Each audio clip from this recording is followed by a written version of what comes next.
phép lạiចំណុចនេះមួយទៀតពាក់ព័ន្ធនឹងកន្លែងនេះគឺយើងមានទី1ការបញ្ចាំងរូបភាពនៅពេលជាក់ស្ដែងយើងមានបតុងគឺល្អនៅពេលដែលបងចេញដំណើរ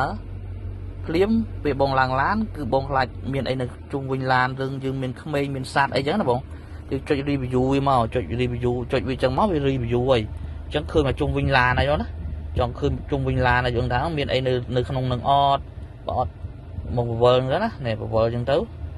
មើលមានអីក្នុងឡាននឹងអត់នៅក្បែរឡាននឹងអត់យើងមើលដឹងហើយអាចមានសត្វនៅចំណុចណាមួយឬកូនក្មេងអីនៅក្បែរឡានអីយើងអាចនឹងឃើញហើយអញ្ចឹងយើង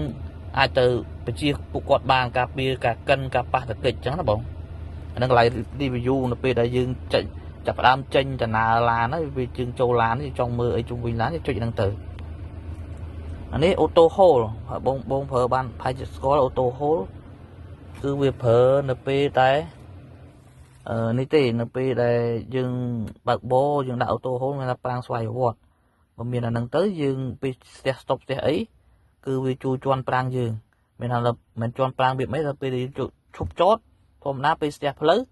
បងតែងផ្អឹបប្រាំងឬក៏ដោះលេខដាក់អិនអញ្ចឹងណាបងប៉ុន្តែបើបងប្រើ auto hold បងមានខ្សែក្រវ៉ាត់ខាងបើកបោត្រឹមត្រូវដាក់ចូលត្រឹមត្រូវបងចុចនឹងឲ្យវាភ្លឺមកអញ្ចឹងដល់ពេលដែលបងស្ទះផ្លូវឬក៏ឡៃ stop អីបងអត់ចាំបាច់ផ្អឹបជន់ប្រាំងឬដោះលេខទេគឺគាត់តែឡានឈប់ភ្លាមវានឹងប្រាំងស្វ័យវត្តឲ្យឡាននឹងស្គាល់តែម្ដងបាទហើយនៅពេលបងចង់ទៅមុខបន្តទៀតបងគ្រាន់តែជន់ក្រាទេជន់តែក្រាទៅមុខទៅគឺវានឹងទៅមុខហើយវានឹងផ្ដាច់ប្រាំងអូតូហ្នឹងដើម្បីឲ្យឡានយើងទៅមុខធម្មតាអានោះអូតូហូលបងនឹងឆ្លៃចំណុចហ្នឹង